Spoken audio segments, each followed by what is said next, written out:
Hi and welcome to another episode of the Getting Things Done podcast from GTD Nordic. I am Morten and Røvik, and I am as always here with my good friend and colleague Lars Rothschild Henriksen.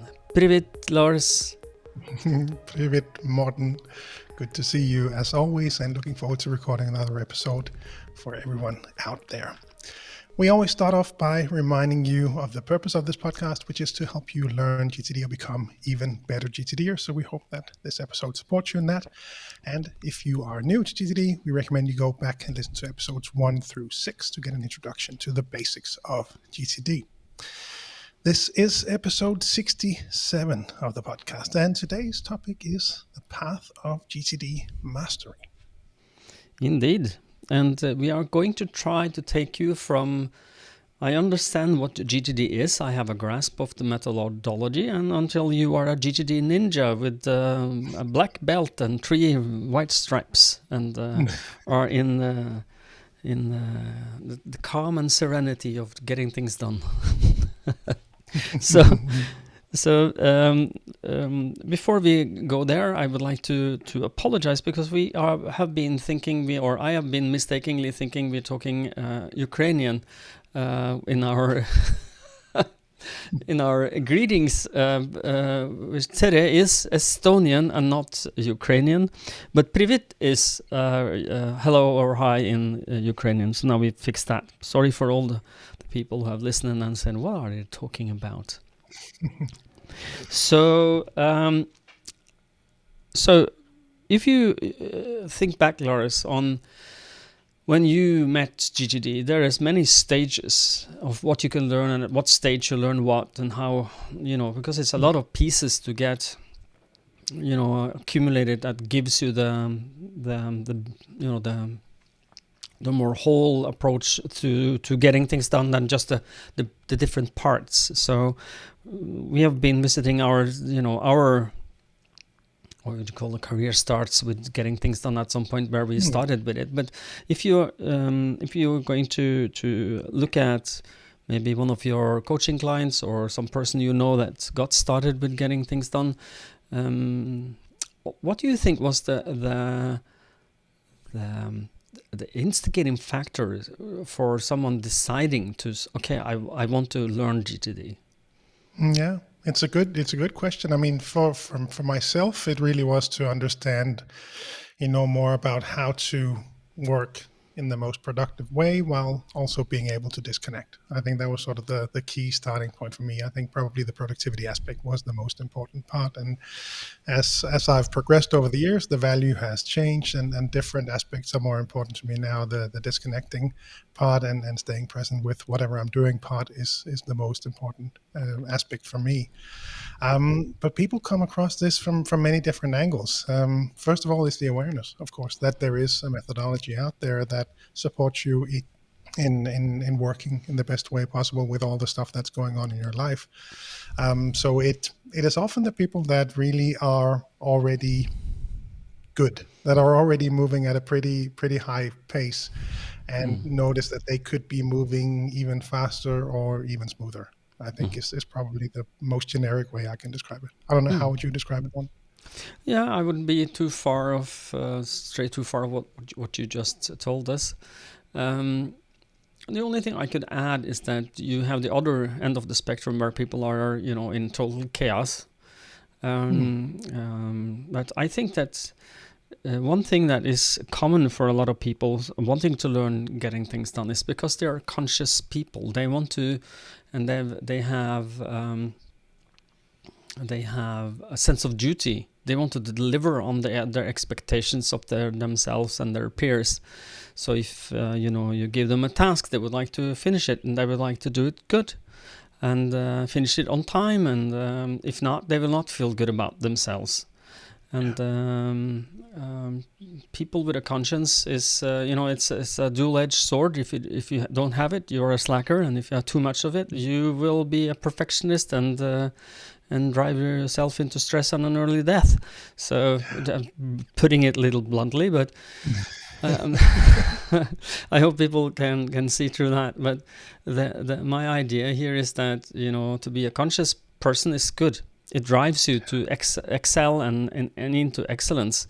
And the problem with having a conscience is that if you have too much of it, it's not good for you. You will be stressed, especially when the expectations exceeds your possibility to deliver on these expectations, which is more or less the definition on stress, is that you have the right amount of expectations on what you should deliver on, then you can deliver. And if you can't deliver, you will, you will be stressed and you will not be in a good place.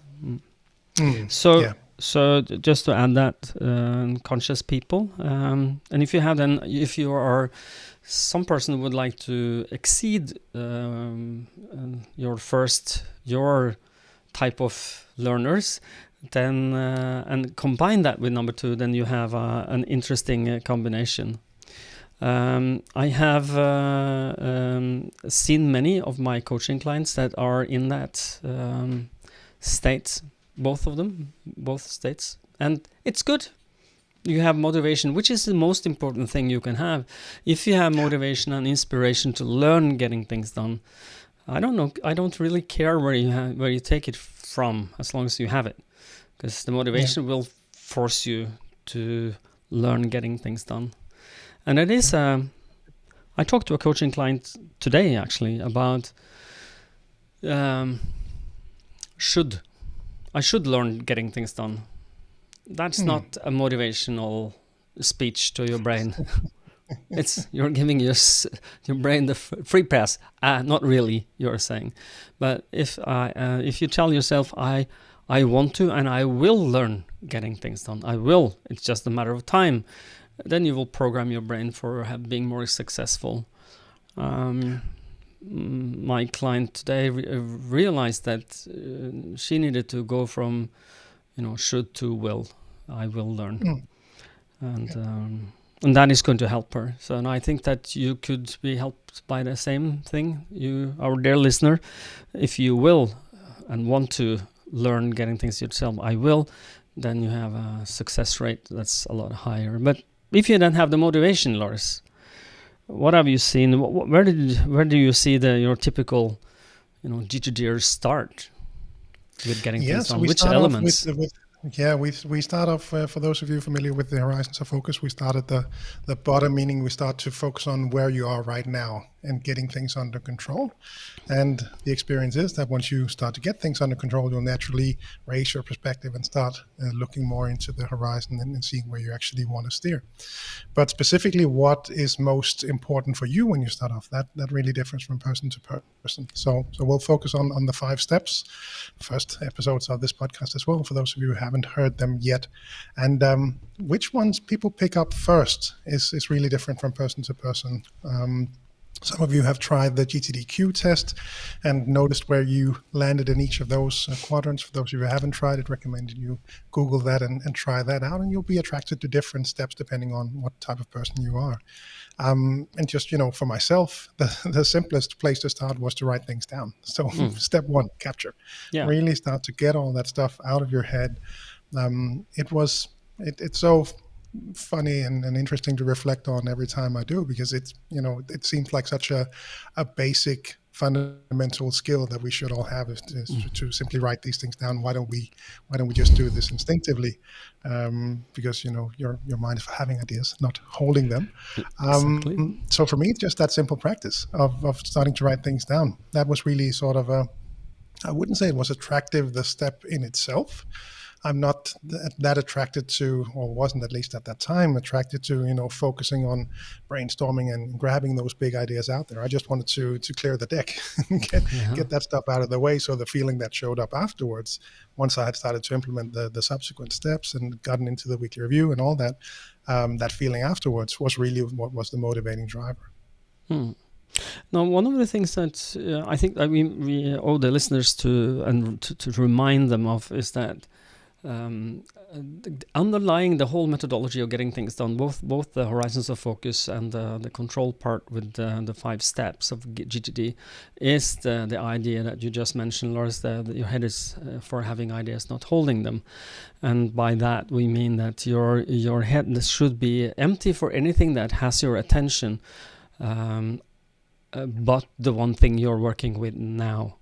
So, or focusing on now. If that is to focus on the big project, or being with your child to be fully present, or your wife, or your some spouse or family member, or just a friend, or in a meeting at work, you decide what should have your attention. If you don't decide that, something else decided for you. And and the idea with getting things done is that you should park reminders of everything you need to get done outside your head, so it doesn't move back in your brain. And then because if you are trying to reflect on more than one thing at a time, things you're working on something, or you are focusing on something, then something else comes into your brain, you will multitask. And multitasking does not work. Google, does multitasking work? Look at do the multitasking tests you can find on YouTube. No, it doesn't work, and it's tiresome. It makes you tired more quickly. It lowers your IQ. It takes longer time, minimum 50% longer time, and it increases your possibility to make mistakes with 50%. So don't do multitasking. That's the idea. So how can you stop with that on a practical notion? Well, the first start with capture. You have to get things out of your head into a system where your brain trusts that it will not slip. So when you start writing things down, it should be in a system that your brain trusts. It should be in one place, not in like 100 different places, preferably. At least not too many, as few as you can get away with. And then just start write things down. And when you've done that for some time, what happens, Lars? What happens when you've done that for a little while? Well, the way I like to describe it, how it worked for me, was really to, start writing things down, clarify and organize, as I'm sure most of our listeners are familiar with. Getting that system set up so you can reflect on that, do your weekly review, use that system to support you in making the right decision for what you should be doing at any given point in time. So for me, just that process of getting into the habit of using the system, and then starting to notice what really has your attention, as David would also say. And there are things out there that you just don't see. And I see that a lot in coaching clients. And I think that's probably a key point for many listeners to also reflect on their own GTD practice. I think we have a lot of seasoned GTD listeners out there that can probably recognize how they started off with GTD, started to make a sort of maybe a simple GTD system with all the ongoing basic stuff at work right now, and then started to notice more things and would write more things down and start to build on that system until you got through all of the things that are going on in your life right now, and starting to notice these things and getting them into that system. I think that's a really key phase to get to. So once you have everything going on in your life right now in that system, just on the ground level and horizon one on the project level, getting all that stuff set up so only the new stuff that shows up in your life is what is impacting your system. That's a great place to get to. Yeah. And when people start to learn GTD, the first thing you will probably start with is start emptying your head, because that's step one. And but when you've done that, and if you don't then do something about what you've written down, your list will grow. You will put more and more on it, but maybe you will tick something off because you decided to do something about it, but you are not deciding what these things means to you, and if you need to do something about it at all. And that is what you mentioned, is clarify. So that's the next step that will force itself through, is that you need to clarify and organize things into your list. If not, it will move back into your brain. Your mind will take it back if you don't trust that you are actually going to move forward on this. So as you say, clarify and organize, and reflect on a general basis, often as you need, but at least once a week, with getting things done methodology says. And then you can engage with things. And this has been my pet peeve, or my I don't know, there's another expression for the same thing, but my pet peeve with people, when you start getting things done and you are not good at clarifying. You need to be better at clarifying. Clear next actions, physical, with a verb, where you have everything you need and you write that down. Don't just drag an unclear email in somewhere and then put it in your system without clarifying. And make good desired outcomes so that you know how your finishing line is looking.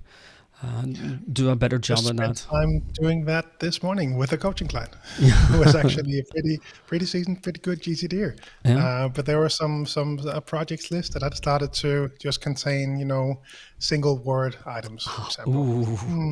That looks like something we need to talk about. So walking through them, looking at it, had some good support material. So it was pretty clear and pretty easy to figure out what this was relating to, but thinking that through and actually finding the right description for the desired outcome, that was just a key step in that.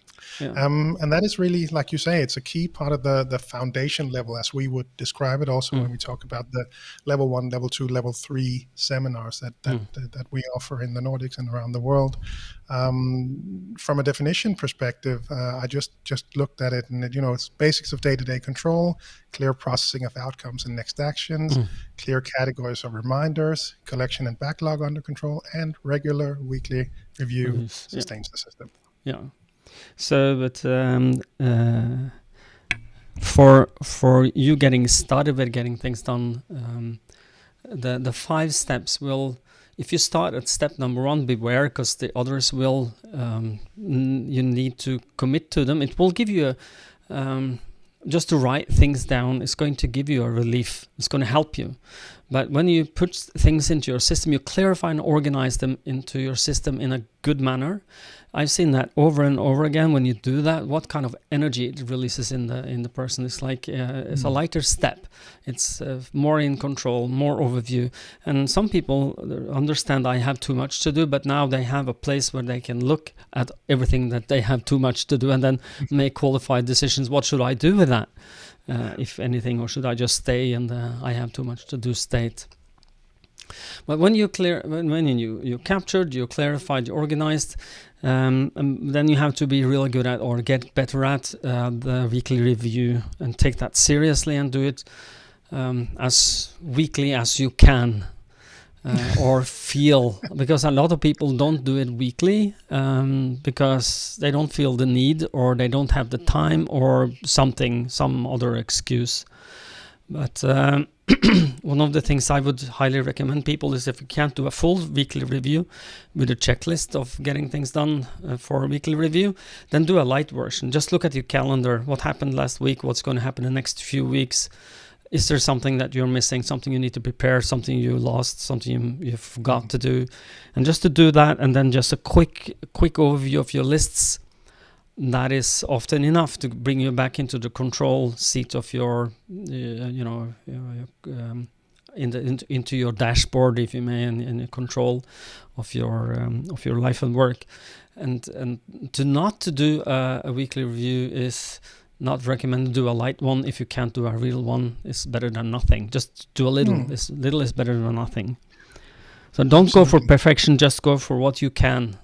Find time in your reality, but know that if you don't do it, that's not good, because then things are going to move into your brain again and start nagging you, because your brain is a wise, little confused thing. It's wise that it will try and remind you of the things you've not done if it is not parked somewhere. But if it's parked somewhere where your brain can trust it, your brain relaxes.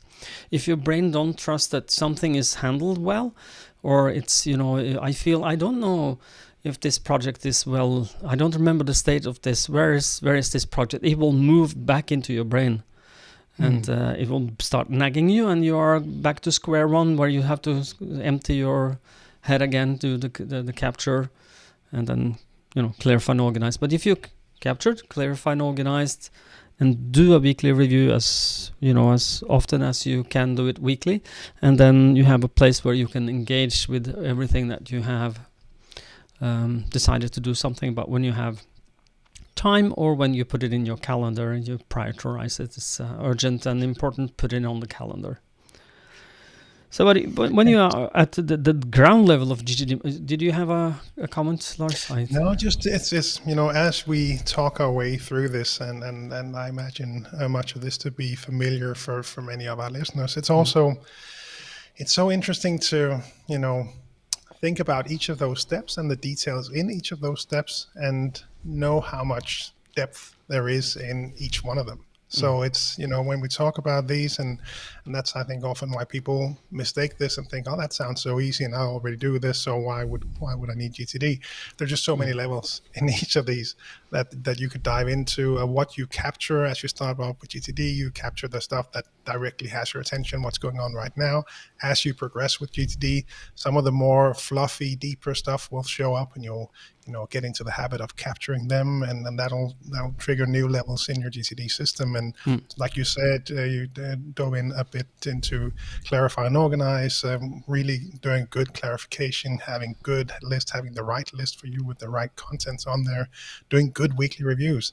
It's, that weekly review check is just, I know for many coaching clients, even though you've been doing GTD for 10 years, there'll still be steps where you might be able to do things better. And, part of the path of GTD Mastery is also to reflect on your own practice. And that's also what I did with this client this morning. Talk our way through this, and he had already noticed that there was something wrong. He's really, really good at noticing when something is a bit off. We've noticed it in his capture step. We noticed this now in his weekly review, which was actually a reflection on his system, on some projects that weren't where they needed to be from a definition perspective. So there's just so many different levels. And perhaps this is a good time to dive into the 5 I's that we could maybe steer over to. Yeah.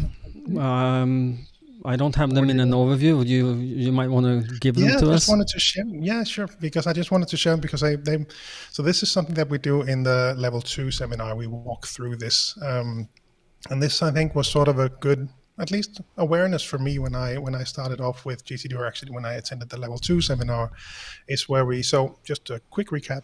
Level 1 seminar is where we focus on projects and next actions. In the level 2 seminar, we look a bit higher and focus on partly on the higher horizons as well, your areas of focus, also natural planning model checklist and things like that.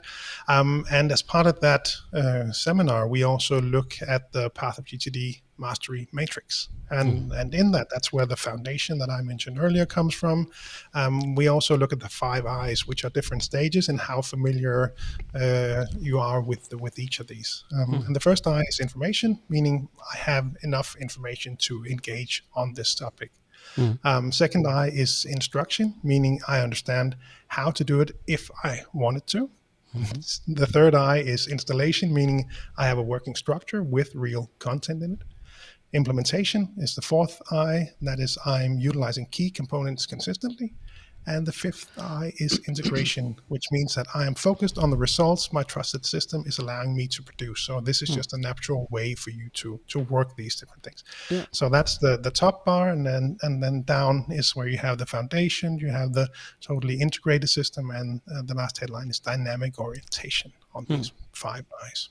Exactly. So to go to the last step of the last I into integration, it's going from building a habit, and then it becomes a routine where you don't have to think about the habit. You don't have to think about doing GTD. It just happens.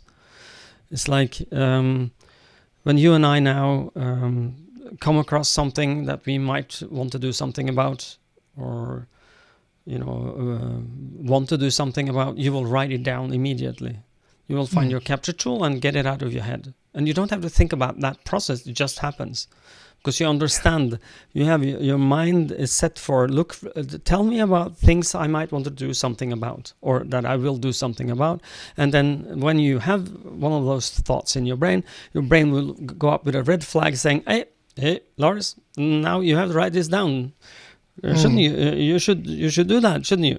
And the logical, commonsensical part of your brain says, yes, you're absolutely correct. Let me write that down, and then you just do that, and without thinking about the process, without thinking about that it has to be done. The same with the clarify and organize. You will not have to think about the clarify workflow map, to make decisions.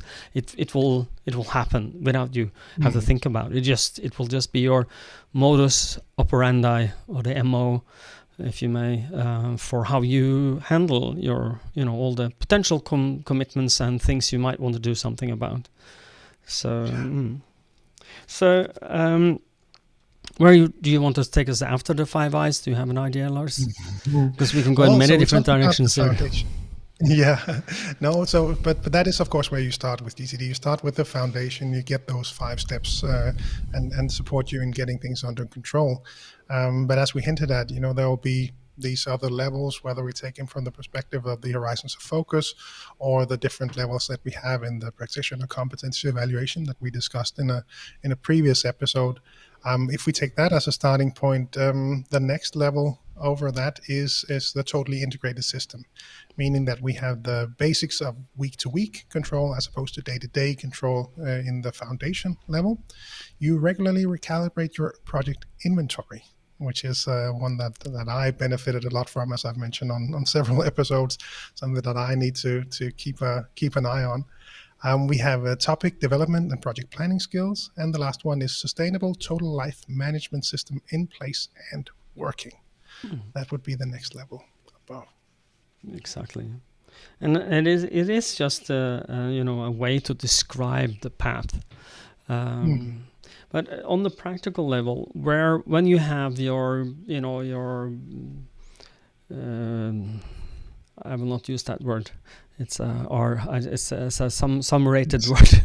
When you get your together, and you, or ducks in a row, and with your control part, with the 5 steps, then you naturally would like to focus up more in the horizons part, where you might want to look at, because when you get the 5 steps working for you, get everything, you get control of everything, then you can use that, if you want to gain more clarity on what's important for you, so that you are making value-based decisions on what you decide to do something about, what you say yes and what you say no to.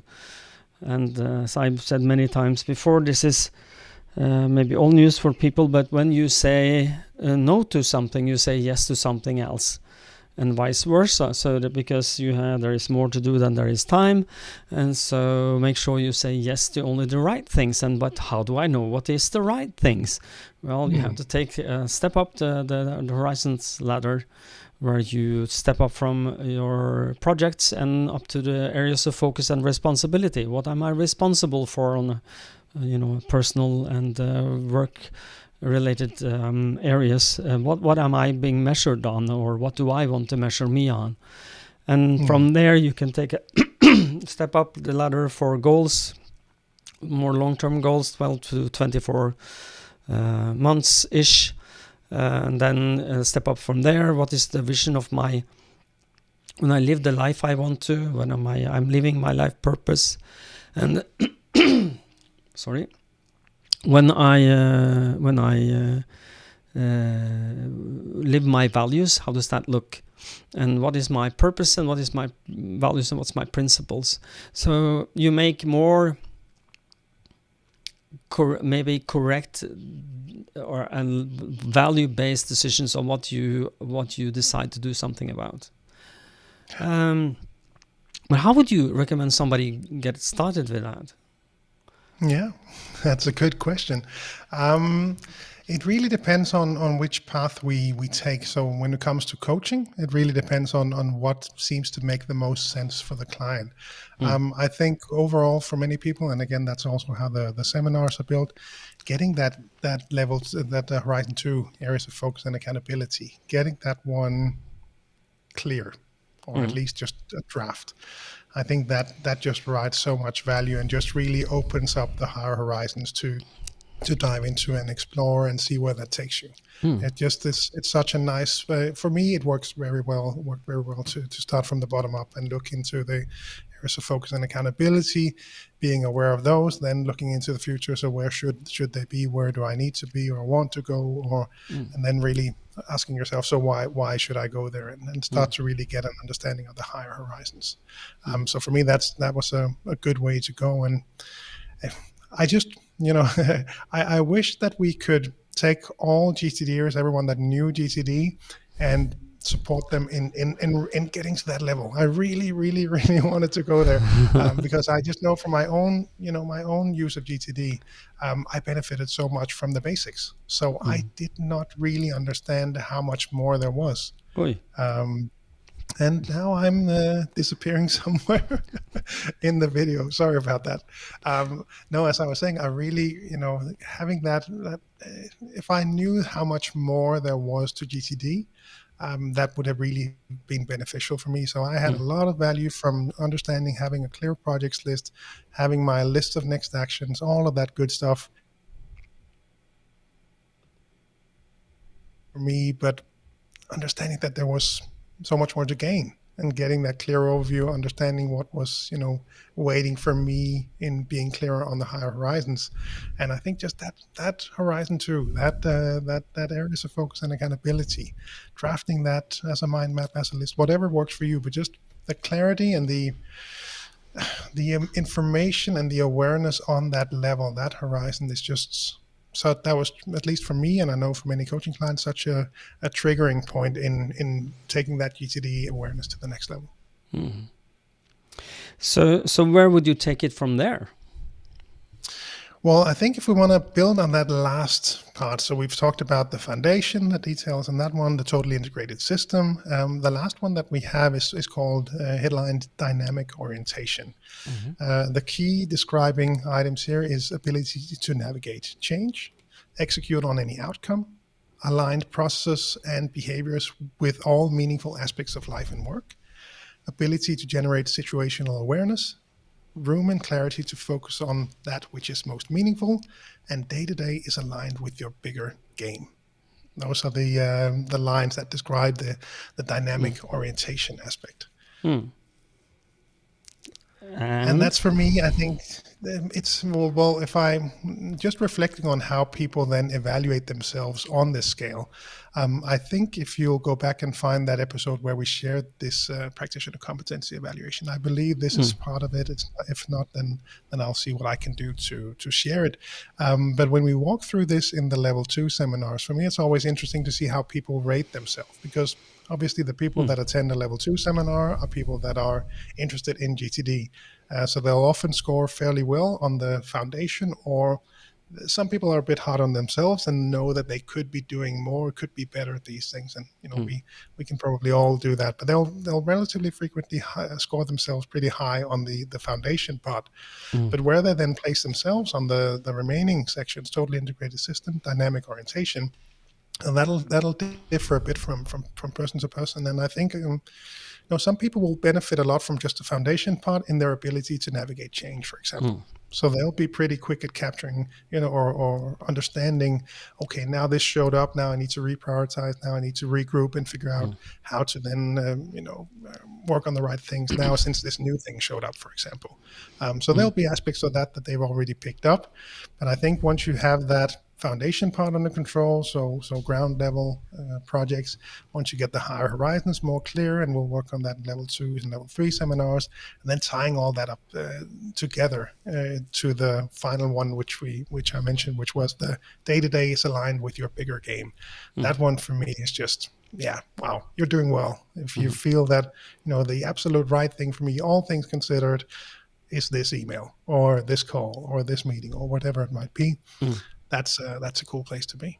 It is, and the feeling of being right where you, and maybe if you want to put it in a little higher dimension, the universe wants you to be, if you believe in that. That is a good place, to feel comfortable that what I'm doing right now is exactly the right thing I could be doing. One of the things that we have not touched upon that are tools in this to get the path of GTD Mastery. You can read David's books if you want to have more on the higher horizon parts. It's both in the Getting Things Done book, but also in the Making It All Work, where you can get some more information on the higher horizons. And but one tool that we not mentioned, but that I would like us to touch upon, is something that is on level 2 in our level 2 seminars, is the natural planning model, which is also a big step up for a lot of people when you are trying to, create good projects for yourselves. Could you give us a, the overhead overview of that model? Yeah, sure. So the natural planning model is really also that can really also, like you said, level up your GTD game in being able to dive more into those projects. We actually have a listener question for a future episode where I think actually just the natural planning model will be the exact right one. But 5 steps in the natural planning model. First of all, defining the purpose of these more complex, more creative projects where you can dive into. Really understanding the purpose behind it all is a great way to think through one of those projects, especially if they are cross-team projects. I think that's one of the key things for me that has really been helpful in my own experience. Once you have the purpose, you can draft the vision, or you have the purpose and standards principles. Then you have the vision for where you want to be. So wild success, what does that look like? Defining that very clear picture in when you are done with this, what does the world look like? And that can have many different levels also for the different stakeholders involved. Once you have that nice vision, you can go in and brainstorm and get all the ideas out for we are here right now. This is where we want to be. What needs to happen for us to get there? So brainstorm and get all that stuff out there. Once that is done, once you feel like you've brainstormed and thrown all that stuff in a mind map or whatever format works for you, then we can start to organize them. That's the 4th step, getting that, this is the first step, then we do this, then we do this. And lastly, of course, finding the next action. So how do we actually get moving on each of the parts that makes sense for us to move on at this point? Yeah, and to get good at this, you can read the book. And you can also participate in the level 2 seminars where this is an integrated part of the seminar, and or you can get coaching if you want somebody to teach you to do this. But because it is really a powerful tool. It is the way that you can take something that is unclear, that we talked about, create unclear projects on your projects list, and that's going to clear, your brain is going to go, you've not done a good job here, I know this, now I will take it back and I will bug you, your brain will tell you. But so to avoid that and to get clarity on your projects, that is the natural planning model is gold, and a definite step up. Yeah. So where do we go from here? I just, I hope this episode supports you in, just reflecting on where you are in your own GTD practice. And again, being aware of where you might be able to benefit more from GTD. Like I said, there was a huge step up for me in learning about the higher horizons, diving into them. I know from seminar participants that they really get that deeper level of understanding and seeing those examples and working with other people. We'll do that we'll probably play with that as well in the summer camp. So gtdsummercamp.com. Hope to see you there. Quick plug. No, but seeing those examples, I think that really is very helpful. I understand in the GTD book why it's not possible to dive into too many examples, because it will just be so different from person to person. So I think there's a lot of value in the seminar specifically, that obviously we're biased because we deliver them, but I think there is that's what we hear from a lot of seminar participants, that they get a much deeper level of understanding, much more easy to get into these higher horizons when you sit there and you walk through the materials, see some examples on what this might look like. That's a great way to work. And hopefully this has inspired some people to play around with it. Like I said, you don't need to attend a seminar to work your way through this, but just, play with them and understand that there might be more, and the value that lies in that. What you have now from GTD, there might be, several levels above that. And maybe this episode can help you reflect on that and hopefully move you towards that. Yeah.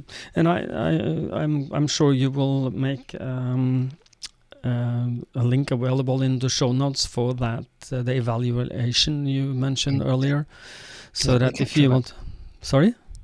Let me capture that. Yes, please do, so that our listeners can take that evaluation. Especially this is valuable for you who are, started your GTD journey and would like to understand more. What am I missing? What am I not doing well? It's like it's an evaluation where you give yourself score from 1 to 5 or non-applicable. So if you don't use paper, you write non-applicable for everything that has to do with paper.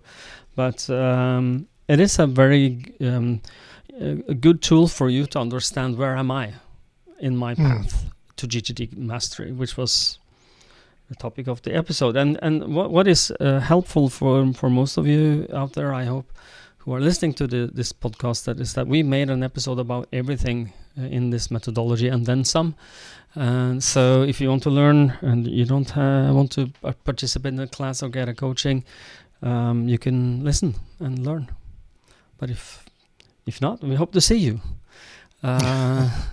You did a quick plug for the GTD Summer Camp, gtdsummercamp.com, in June in Denmark, 2 days in a weekend with other GTDers. Is where there's a non-profit where all the trainers that will arrive or attend will work for free. We pay our own way to go there. So just to hang out with you guys, and if you want to hang out with us and learn more about getting things done, it's open for the whole world. So if you want to travel from Guatemala or the United States or wherever you're from, or as we call it, the extended Nordic version of the Nordics, please feel free. You are most welcome. I think we are ready for you to take us out, Lars. Will you take us out? We are. We always wrap up these episodes with a quick reminder to head on over to gtdnordic.com. That's where you'll find links to each of the country websites for the Nordic countries. And on those sites, you will find the seminars that are delivered in that country, or coaching, how to learn more about speeches, both the physical and the virtual ones, read more about GTD, sign up for the newsletters, find links to groups on social media, meetups, etc. If you are outside the Nordics, gettingthingsdone.com is the place to go to find your local partners.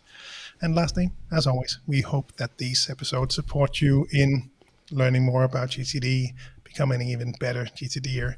If so, please help us share the message of this podcast by giving it a rating on Apple iTunes podcasts, yes, please, or Spotify, or wherever you listen. I checked relatively recently, so thanks for all the nice comments and ratings around the world. It's fun to see, and it's fun to see your feedback. So thanks so much for that. It really helps other people discover and learn GTD, which is why we are here. Yeah, it helps motivate us to continue doing them. So if you want us to continue, please motivate us. We hope to motivate you to learn more about getting things done. Maybe you want to motivate us to motivate you. So if you like it, please do. So, then I have only one thing to say, which I always say is until next time, stay safe and stay productive. Bye-bye. Bye, everyone.